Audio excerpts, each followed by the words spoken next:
ഏവർക്കും നമസ്കാരം. സർക്കാർ ആശുപത്രികളിലെ ചികിത്സ സാധാരണക്കാർക്ക് നിഷേധിക്കപ്പെടുന്നുവോ?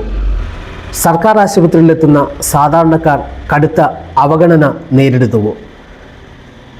ഈ ഒരു വിഷയം പൊതുസമൂഹം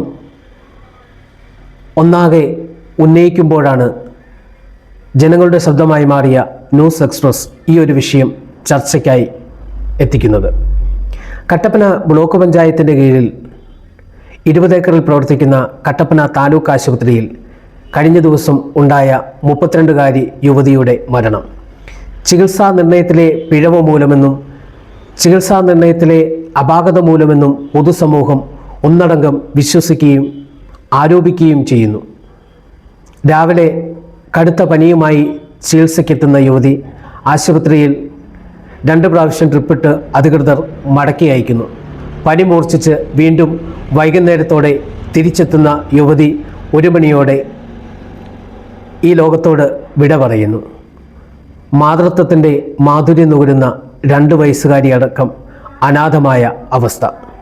ഈ മരണത്തിന് ആര് ഉത്തരവാദിത്തം പറയും? അധികൃതർ അവഗണിച്ചുവെന്ന് പൊതുസമൂഹം ഒന്നായി പറയുമ്പോഴും 20 ഏക്കർ ആശുപത്രിയിലെത്തുന്ന രോഗികളോട് ചില ജീവനക്കാരെങ്കിലും കാണിക്കുന്ന അവഗണനയും ധാർഷ്ട്യവും വേണമെങ്കിൽ ചികിത്സയ്ക്ക് എന്ന നിലപാടിന് ഞങ്ങളും സാക്ഷികളാണ്. കർഷകരും കർഷക തൊഴിലാളികളും തോട്ടം തൊഴിലാളികളും ആദിവാസി സമൂഹവും അടങ്ങുന്ന സാധാരണക്കാർ സ്വകാര്യ ആശുപത്രിയെ ആശ്രയിക്കാൻ സാമ്പത്തിക പരിമിതി ഉള്ളത് മൂലമാണ് സർക്കാർ ആതുരാലയങ്ങളെ ആശ്രയിക്കുന്നത്. ഇവിടെ എത്തുന്ന രോഗികളോട് കടുത്ത അവഗണന കാണിക്കുന്ന ജീവനക്കാർ ഈ ഒരു വകുപ്പിനോട് പോലും നീതി നിഷേധമാണ് പുലർത്തുന്നത്. ഈ യുവതിയുടെ മരണത്തിനായോ ഉത്തരവാദികളായ ജീവനക്കാർക്കെതിരെ ഉത്തരവാദികളായിട്ടുണ്ടെങ്കിൽ അവർക്കെതിരെ കടുത്ത ശിക്ഷാ നടപടികൾ നൽകണമെന്ന് ഞങ്ങളും ആഗ്രഹിക്കുന്നു. ആതുര സേവന രംഗത്ത് മികച്ച ആതുരാലയമെന്ന് ഖ്യാതി നേടിയ 1948 സ്ഥാപിതമായ ഉപ്പുതറ സർക്കാർ ആശുപത്രി കട്ടപ്പന ബ്ലോക്ക് പഞ്ചായത്തിൻ്റെ കീഴിലുള്ള 7 പഞ്ചായത്തിലെയും ഇടുക്കി ബ്ലോക്കിൻ്റെ കീഴിലുള്ള 3 പഞ്ചായത്തുകളുടെയും മദർ PHC ആയിരുന്ന ഉപ്പുതറ ഗവൺമെൻറ് ആശുപത്രിയെ കഴിഞ്ഞ ബ്ലോക്ക് പഞ്ചായത്ത് ഭരണസമിതിയുടെ കാലത്ത് ആ പദവി പുറ്റടി ആശുപത്രിക്ക് നൽകിയപ്പോൾ ഇവിടെ സർജനടക്കം 7 ജീവനക്കാരുടെയും സ്റ്റാഫ് പാറ്റേണിലും വന്ന വ്യത്യാസം മൂലം കിടത്തി ചികിത്സ ഉൾപ്പെടെ ഇവിടുത്തെ സാധാരണക്കാർക്ക് അന്യം നിന്നു.